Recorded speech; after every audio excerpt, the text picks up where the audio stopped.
Hello, you guys. Welcome to the Mat Time Podcast. I'm Nick Pompa, joined by my co-host Brock Chittum. We're here to recap what was a very good doubleheader UFC pay-per-view at UFC 263. Israel Adesanya defended his belt against Marvin Vettori, and we also have a new flyweight king, Brandon Moreno. Let's get right into it.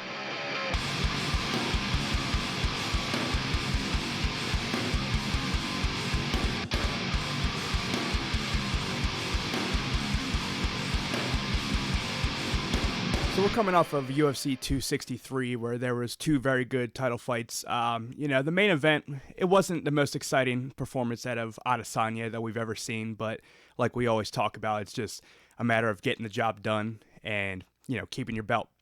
And this was a rematch against Marvin Vettori, one of the closer fights that Adesanya had on his way up to the belt. And my biggest thing with that whole thing was I understand you have a narrative for driving a fight and, selling pay-per-views, but I don't think the first fight was as close or controversial as people were saying. I agree with that. I think that I guess they didn't really have anything for Izzy coming up. Marvin is coming off 5 wins in a row, looking good. But like you said, I didn't think that it was a controversial victory by any means. Same thing with last night. Marvin got a couple takedowns, wasn't able to do anything with him, though. I mean, Izzy pretty much got right back up for the most part, and outstruck him, counterstruck him. Marvin marched him down, though. He really tried to march him down, but he just got outstruck. It didn't seem like he had a lot for him in the striking department because it was very meat and potatoes. Like, he had the same 1-2. He was setting up the same way. I appreciated him trying to adjust and shoot doubles consistently as the fight went on because it's the only thing he could possibly have. Honestly, first half of round one, Izzy was looking a little rusty. Not rusty, I guess, but he looked like he didn't get in his rhythm or get relaxed yet. And I was kind of like, oh shit, we might have a more competitive fight than I thought. But as we got later on into the second, third, fourth, Izzy kind of took over with the counter striking and started taking control of the match once he got in his groove. But I feel like it took a little longer than it normally does for him to kind of catch a rhythm. Yeah, so the biggest moment that Vettori had was when he had Adesanya's back, and it looked, pretty dangerous for a second, but, Izzy doing Izzy things, he just seems like he can just... He was out pretty quick. He can do things physically, it's so amazing how he can escape bad positions and scramble, even though he's not a grappler. But the biggest point I wanted to make off of what I was just saying with the build up to this fight, with how close the first one was, Marvin Vettori legitimately thought that he won the first fight, and he stormed off, stormed out of the cage, saying it was bullshit. He held on to that for as long as it's been since that fight, and I think he had a mentality of like, oh, I beat him the first time, so it's like as soon as I get my title shot, I'll just beat him again. And I think it almost like when I look at him and how he approaches his game and how he reacts to certain things, I think that's like his detriment to like his evolution, because he just thinks he's the best already, and like he's already doing whatever it takes to get the job done. Yeah, and he didn't look good. He didn't look good. He didn't look like somebody who could possibly beat the middleweight champion. He looked a lot better than I thought he was going to. But again, there's no planet where that fight would have been the first fight or this rematch. There's no planet where he would have won that fight. And, I think it's an example of what you see sometimes when people have multiple fights against each other, when one guy evolves way faster and way better than the other guy. And, I fear that this is going to plague the rest of his career, because even last night, if you saw when the decision was getting read, he's sitting there, hoping and praying that the decision gets read for him, and Adesanya's looking over like, what the hell are you talking about? Especially when it said 50-45. So it's like, does he have that mentality that he just feels like he wins every fight and he's the best thing to happen to the UFC? I'm not sure. Yeah, I'm not sure what to think of that. Like, is that on his end? Is he cocky, or his coaches telling him he won? I'm wondering if he has a bunch of yes men around him. Right, because it can be hard sometimes, man. When you're in the fight, you really don't know sometimes. You don't. You're so focused on not getting knocked the fuck out. It's hard to tell what's happening, especially as the rounds go on and you're trying to remember every single round that just happened. A lot of the times, guys got to rewatch their fight a few times to figure out what the hell went right and what went wrong. So you get into your corner after every round and you look at your coach and you tell him, hey, how'd I do? Oh, you're winning. Now, a lot of times coaches will say that to motivate their guys, or they'll tell him you need to ramp it up, you're losing, whatever the case may be. But maybe his coaches are telling him he's winning the fight. He gets to the decision thinking he's done something when in reality they should have told him to kick it in the next gear. Yeah, because you're losing your one and only chances by Right. finishing the fight. So- George St. Pierre talked about this, and he talks about it pretty much after every one of his fights. You can look back, and if it's one of the closer ones, especially, he'd be asked like, "What did you think? How do you think the decision should have gone?" And he's like, "I don't really remember. I'm gonna have to go back Yep. and watch." Like he has no recollection Yeah, of and being he's in the even fight. like wrestling, jiu-jitsu, boxing, kickboxing, MMA. If you have like an intense match, you it's hard to remember every detail. You just know, okay, well they said I won. Yeah, you always got to go back and watch it over. That's the best way. It's hard to remember everything when you're trying to not get murdered.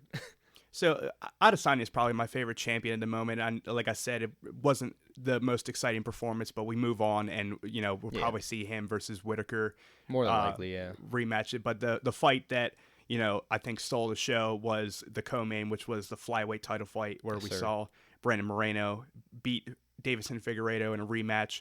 And I'll be honest, I'm not that I thought Brandon Moreno stood no chance. It's just everything that went into that first fight, where you had a Davison Figueiredo who has trouble cutting weight as it is. He just came off of a fight a month before that where he defended his title in like 2 minutes with a guillotine. So they put him right in less than a month after that. So the two back-to-back hard weight cuts, and then he has a close barn burner that ends up in a draw because he had a point taken earlier in the fight.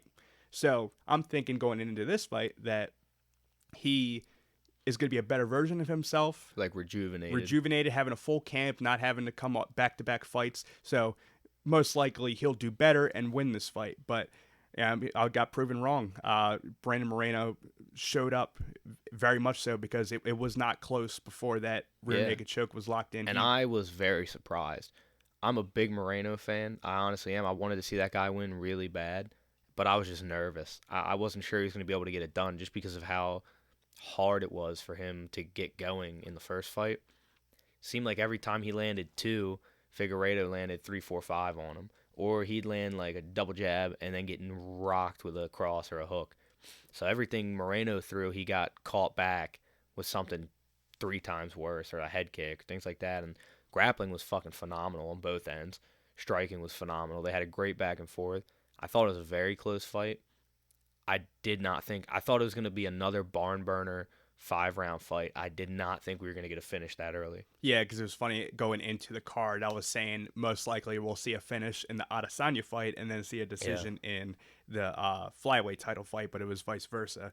But like I said, it was not close because Moreno was dominating the first round, and then Figueiredo tried to change it up by taking him down and slowing down the fight. He didn't try to advance position. He was more so like just trying to slow things down, Change the pace up. bring it back to his court, but he couldn't do it. But it's funny, man, because I never would have thought that when Demetrius Johnson left the UFC and got traded to ONE FC that basically served as like a catalyst to help the flyweight division as far as the 100%. promotion and excitement, because And when that happened, I really thought that was the end of the flyweights. I thought that was done. and But they were it talking wound up about getting rid of him. rejuvenating. When that whole thing happened with Dillashaw fighting Cejudo, what Dillashaw claims, and I would believe it, is when he was given that fight, it's like, oh, I'm going to win this belt, and that's going to be the end of the flyweight division. That's what they're bringing me in for. I'm going to be a double champ, and they're going to kill this division. And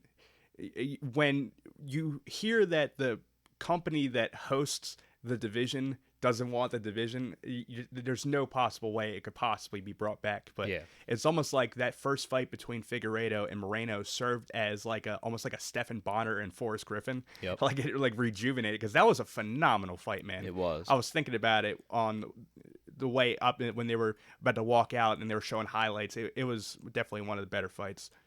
For sure. Yeah, so what else do we have on that card? Oh, yeah, Leon Edwards and Nate Diaz. I kind of forgot about that. So the first 5-round non-main event, non-title fight in UFC history. And Kamaru Usman had made a point last night after the fight was over, because if you remember, he did win a 49-46 decision, but he got rocked late in the 5th round, and that was pretty much the highlight of the fight, is that Nate Diaz almost knocked out Leon He had him Edwards. hurt, yeah. And what Kamaru Usman said was like that basically hurt his stock more than it helped it. Yeah, he won, 100%. but that's not a good look, man. When No, Diaz has never been a power guy. He's always been a volume striker. and the fact that he hasn't fought in a while, and A long time, yeah. he always like comes back for something special, something unique. Yeah, a money fight. And what I was bringing up, and it's funny how it went this way. What I was bringing up at the restaurant was when he comes back, it almost seems like he always kills somebody's momentum when he fights. Yeah. Because I think back to, you remember the Michael Johnson fight years Yep. ago before Nate had fought Connor. Michael Johnson was on his way up, and he was about to almost get a title shot. And then he runs into Nate Diaz. And then Anthony Pettis had knocked out Wonder Boy, and then he fights Nate Diaz, loses to him. So he did that to Leon Edwards without beating him. Yeah. Because Yeah. you can't make a case for one to fight Kamaru Usman when you almost get absolutely no chance because Yeah. Usman's gonna flatline him. Yeah, and I was saying that because the way Usman's hands have been evolving. If you Amazing, remember, man, amazing. Kamaru Usman and Leon Edwards actually fought each other before either of them got anywhere close to a belt, and Very early on, yeah. and obviously it would be a completely different fight because they're both so different now. But I really don't see how you can make that. I don't fight. see how he wins that fight. Yeah, He's more than he's not a better striker anymore, and he definitely isn't gonna out wrestle him. What I was saying is, I truly believe this. I mean, I could be proven wrong because there's always the next man up and always the next contender, and upsets happen all the time. But I think if Colby Covington doesn't beat Kamaru Usman when they fight each other, I don't think anybody is. Yeah, I agree. And I don't think there's a welterweight out there right now that's got him beat. If Colby doesn't do it, I don't think anybody can right now, or at least I haven't seen anything to convince me of that. And I'm not saying this is a definite, but if he does, especially if he finishes him again, man, I make a strong case that he is welterweight GOAT. And Yeah, you have to. I've been putting that off for a while because George St. Pierre is honestly my pick is the greatest fighter of all time. Yeah. For a while I had John Jones, and most people would say Anderson Silva, but with GSP winning 2 belts and the body of work that he had in the welterweight division itself, and beating every man he had ever faced and stuff like that. But yeah, so every in every fight he lost, he came back and won the rematch, Yeah. I believe, right? yeah, and the thing that's really making me to change my mind as far as the welterweight GOAT is because Kamaru Usman has pretty much finished everybody. Yeah. He did have that boring fight against Masvidal, but then when he comes back with a full camp ready for him, knocks him out. Yeah. Colby Covington, 5-round barred murder, knocks him out. Yep. Gilbert Burns knocks him out. Like, these guys are murderers, man. Yeah. And he didn't put Woodley away, but he had him in a real bad way for a long time in that fight. Like, he had him beat early on in that fight, I feel like. yeah, that was one of the goofier things. I understand Kamaru Usman has to make like a case for himself. Like, when he beats a guy, he has to hype that guy up in order to make it look good. But when people were saying Tyron Woodley was the welterweight GOAT, I'm like, get out of my face with it. Right? Yeah, but that was a pretty good card, man. There were some other fights before that. We had Bilal Muhammad versus Damian Maia. Man, I love Damian Maia, and I've counted him out many times, and it seems like multiple times in his career when I think this is the time he proves me wrong. Yeah. But 43 years old, as many fights as he's had, I mean, he might as well be 63 years old. Right. I'm wondering, do you think this is the end of his MMA, not saying like the end of his MMA career, like he'll probably fight after this, but do you think he'll Title ever be run, top 10, top 15 type deal. Yeah, do you think he'll ever be like in any kind of conversation as far as contenders anymore? I don't think it's possible. Just like you said, he's had so many tries. He's getting older. Great fighter, but one of the guys that just wasn't ever really able to become a well-rounded fighter with the striking and stuff. Very happy for Bilal Muhammad, though.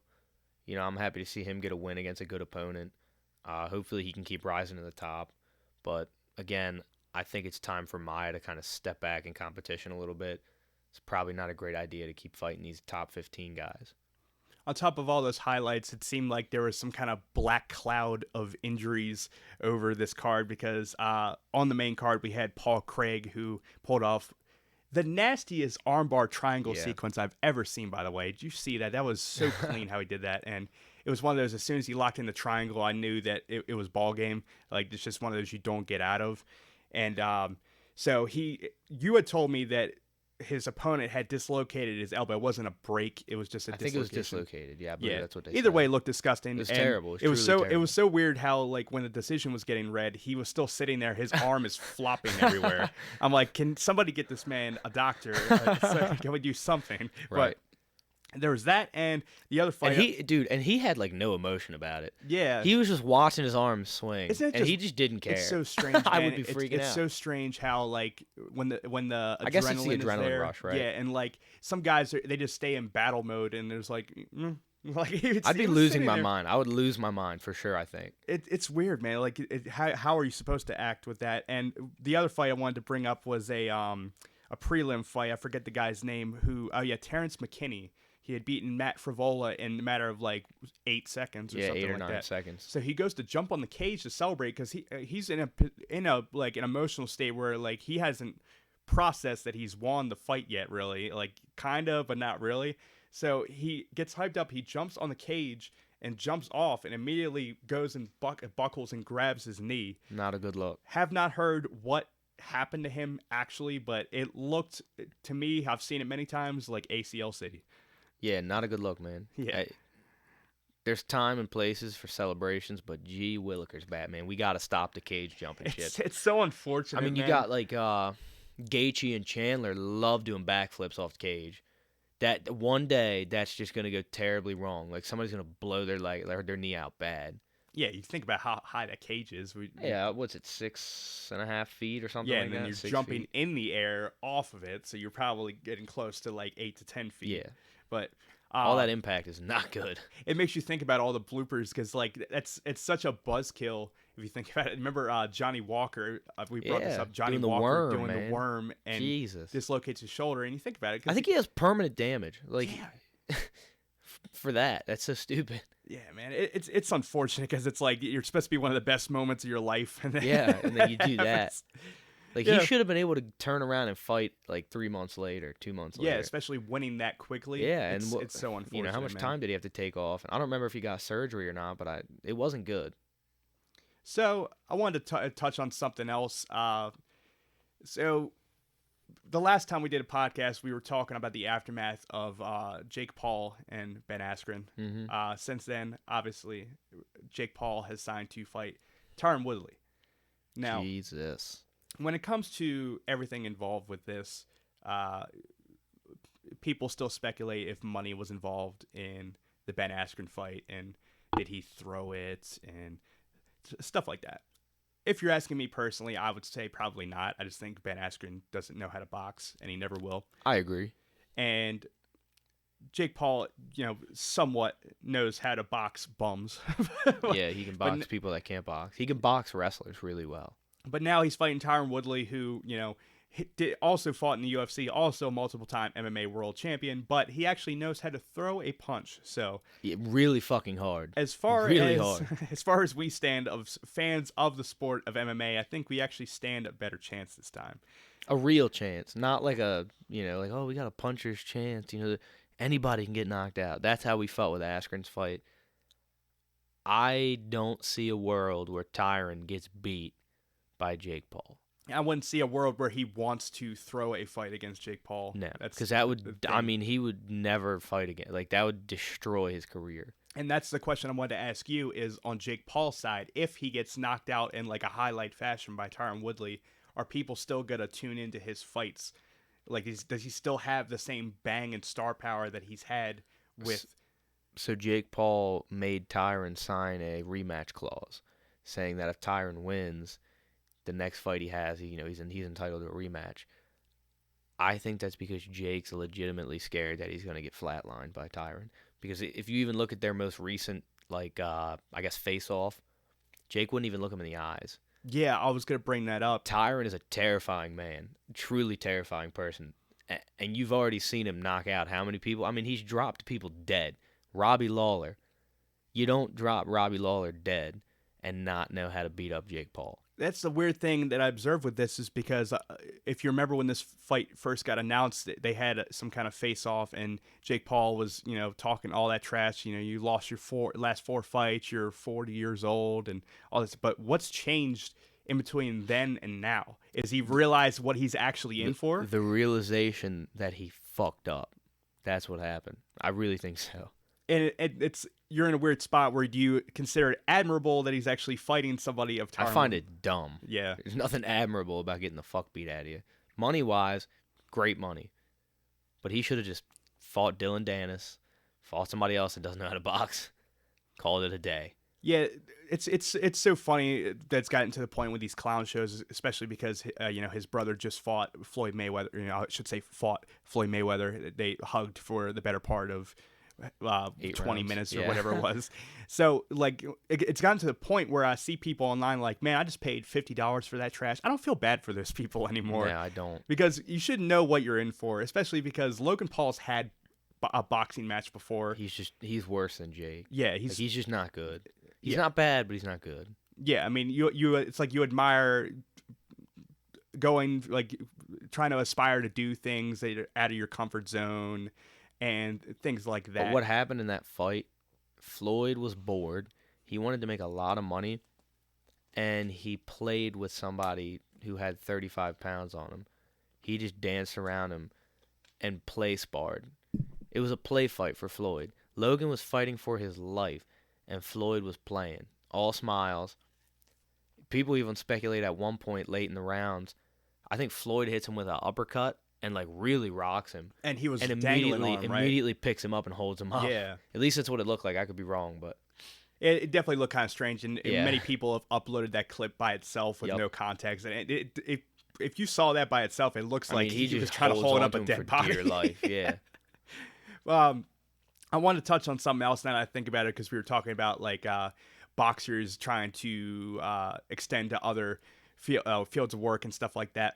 Clarissa Shields, considered by many to be the greatest woman boxer of all time. She had her MMA debut in PFL. And I wanted to also touch on PFL. Against a because, grappler as well. yes, and that was definitely a good example of like she didn't have to do this. You admire that she even did it in the first place, but Oh, it takes balls. she picks It really up a win. does. So I wanted to touch on that and on PFL as an organization because I very much like what they're attempting to do with this whole format of you incentivize good performances, good finishes. Some people have some problems with exactly how the points are administered and stuff like that, which I understand. You're not going to get a perfect formula when it comes to this kind of thing. No, you never can, but you can only get so close. Nothing's ever going to be perfect. There's always going to be pros and cons to every type of rule set. Yeah, but I think the thing that was holding PFL back from just, being, More a good, mainstream, I guess. Or more like mainstream, a mid-tier organization was just the talent level. But Yeah, I the would talent agree. level of the divisions the past couple seasons that they've done is really good, bro. Very well. Yeah, very good. Very good. The lightweight division, I believe Bubba Jenkins is in Yep. the lightweight, if I'm not mistaken. And they have Olivier Albon-Mercier, who is definitely close to being a contender in the UFC. Marcin Held, who's one of the best grapplers in MMA. In MMA, yeah. And you have Anthony Pettis, who joined. It's like, dude, when you have anywhere near a good, solid, like 10 to 15 guys in a division and you have this kind of tournament format where they're fighting for points, trying to get finishes, that's really fun. Oh, for sure. And you add like you have the buzzwords like, oh, $1 million is on the line. Like it's almost like you add like a game show element to what they're doing. Well, it's easy to watch. If somebody's just flipping through and they're like, oh, MMA, okay, PFL, they flip through and it's just easy to like take in. You don't have to know, you don't have to know all these rules, or if you do, they explain it to you. Same thing with UFC, but I feel like they just didn't market themselves very well for a while there when they were World Series of Fighting, or even early on when they became PFL. It just didn't quite click. Everybody thought it was kind of gimmicky. Oh, what do you mean they win $1 million? Oh, that sounds corny, whatever. It's working well, man. They're pulling a lot of talent. Yeah, and you have three well-spoken guys like Randy Couture, Sean O'Connell, and Kenny Florian. Yeah. Who, they do a really good at their job. And they're all fighters. Yeah. They know what the hell they're talking and Sean about. O'Connell has won the PFL before. Yeah, and he can use that experience, and it makes it really easy for him. But, so, like I said, the main event, Clarissa Shields. What was the name of her opponent? Do you remember? Geez. Honestly, I can't remember. Yeah. But the biggest point with that was I admired that they actually gave her somebody who could possibly beat her. And she almost got beat. Yeah, and she had to Clarissa, come back. she was losing that fight for the first 2.5 rounds. Honestly, she got mounted at one point and was getting just punches rained down on her. Not all of them were landing very clean, but it's just the fact that she was able to stay so well composed. She was throwing kicks. She was boxing very well, and she finished the grappler on the ground. She was in, I believe it was half guard and started throwing hammer fists, and then got an underhook, dropped a couple big shots, and that was the end of the fight. About halfway or end of the third. I'm looking up how old she was. I believe she's still in like very much the prime of her career. Yeah, she's 26 Clarissa, years old, brother. Yeah. 26 years old, and You're not even in your athletic prime yet, yeah, honestly. And you think about like how she already has that claim in boxing, and I really, really hope that she stays in MMA. If She's got the perfect team with her. Greg Jackson's camp. I mean, they got great wrestlers, great jiu-jitsu guys. And you got a girl like Holly Holm that's right in her ear, working with her every day. One of the best boxers, or a great boxer, one of the best female kickboxers that there is. So you already got a girl there that knows what it takes to go from boxing to kickboxing to MMA. So you have the perfect formula for Clarissa Shields to thrive. yeah, it's just so admirable to me. I could harp on all day because I think the biggest point of why I like this so much and why I respect it so much is because so many boxers talk about it going to MMA for They'll so never long. do it. They just never do it. And I guess I can understand not doing it because, you know, boxing on average pays so much better than MMA, but just don't talk about it. Like, Yeah. just, all right, I'm gonna go kill it in this boxing sport. I'm gonna go right off in the sunset. I'm cool with that. Yeah. But like when people just, there's so much gas of like, oh, I could take those MMA, like Gervonta Davis, love him as a boxer, great boxer, probably gonna be one of the best Of our generation. of our generation for sure. But he used to talk about fighting TJ Dillashaw, and He would get murdered. yeah, and that's TJ Dillashaw would kick his head off. and you know for a fact that he's never gonna do that. No, it would be so bad. Yeah. TJ Dillashaw trains with Dwayne Ludwig. He is gonna kick that man's head into the stands. There's no way that fight goes well. God forbid it goes to the ground, then it's really bad. Did you see any of what was going on during the UFC card? They had a YouTuber versus TikToker event. I didn't watch it, but I saw on Twitter, I think I sent it to you. They didn't buy boxing headgear. They were wearing wrestling headgear. So, I mean, what the fuck? Who promoted this? Because there was not a single person that knew anything about boxing that had anything to do with this You promotion. could just see that's like the You know what it poster looked like? You know what it looked like? It looked like a Mad TV sketch. You got kids that are 100 pounds, and they're boxing each other. They have no technique at all. They've all trained for the last 3 months, and they're wearing fucking wrestling headgear. So at least nobody's gonna get cauliflower ear in this boxing match. That's the poster for like thrown together in a week. It's a clusterfuck. It looks like a Nickelodeon show when they it's just insane. It looked ridiculous. I've always said like Who bought that? First off, who bought that? I keep saying that, man. I don't cannot understand how you imagine. could bring yourself to pay for that. Imagine the parents who had to buy that for their children. Hey, Mom, I want to watch a boxing match. Oh, really? Who is it? Fucking Tanner Fox, the scooter kid. He does backflips on razor scooters. Now he's boxing people. That's what I want to watch. And you can't explain enough how dangerous that is. You know, when you go from you have these kids who probably never had any kind of fight or any kind of like conflict in their life, and you throw boxing gloves in their hands and just like get in there. You're breaking your hands. Yeah, and no bone density. well the thing that I say is the shit show can only go so far before it doesn't become lucrative anymore. Because it's kind of getting there, man. Another example that happened, I think, a week prior was Aaron Carter, the former pop singer. Who said, by the way, that he was a second-degree black belt in jiu-jitsu, and then he goes on to say that he's a 6th-degree black belt in Muay Thai. Wouldn't that be like one of the rarest things ever? Here's the thing, though. There's not a belt system in Muay Thai, right. They wear a pradijat, colored pradijats.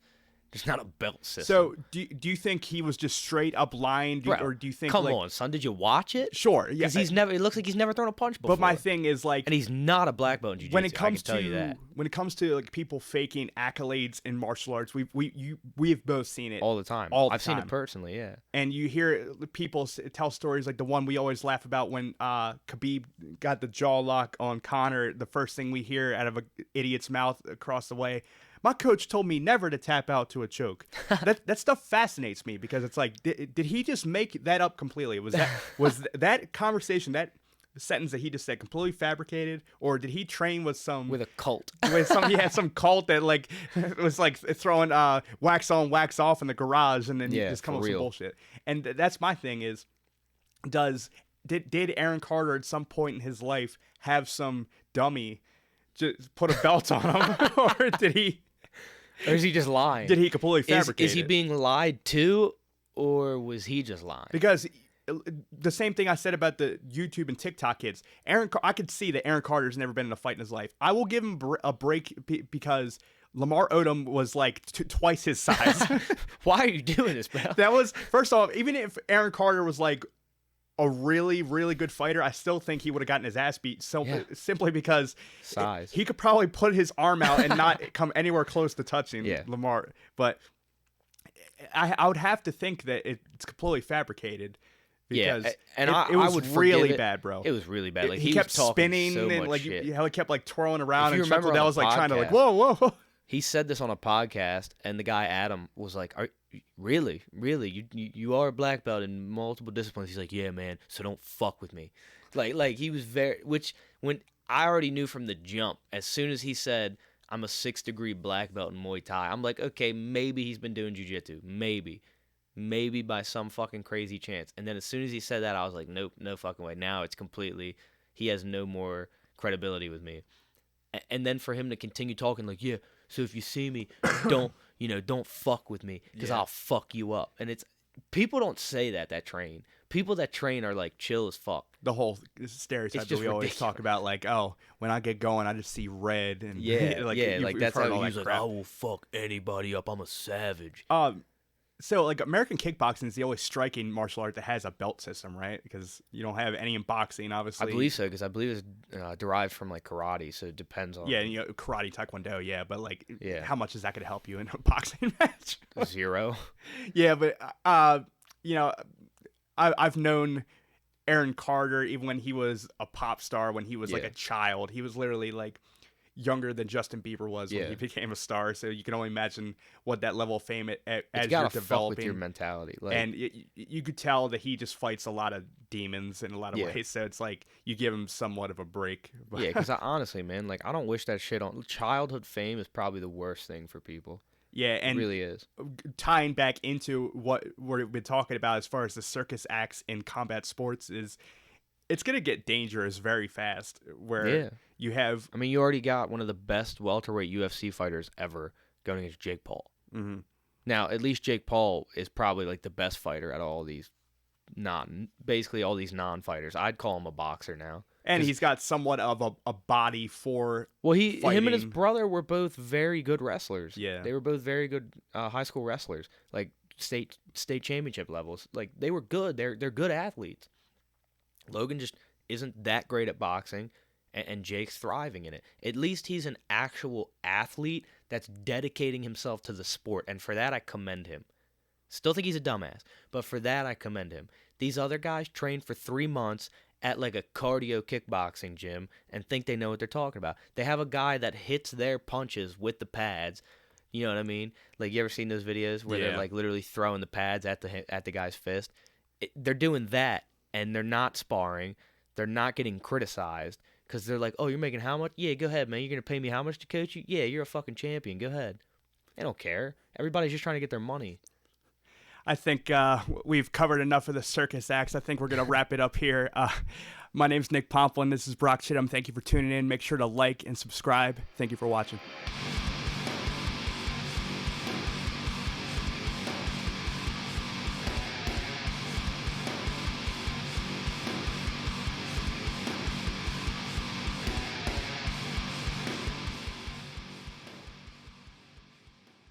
All right, guys, thank you for tuning into the Mat Time Podcast. Do not forget to like and subscribe.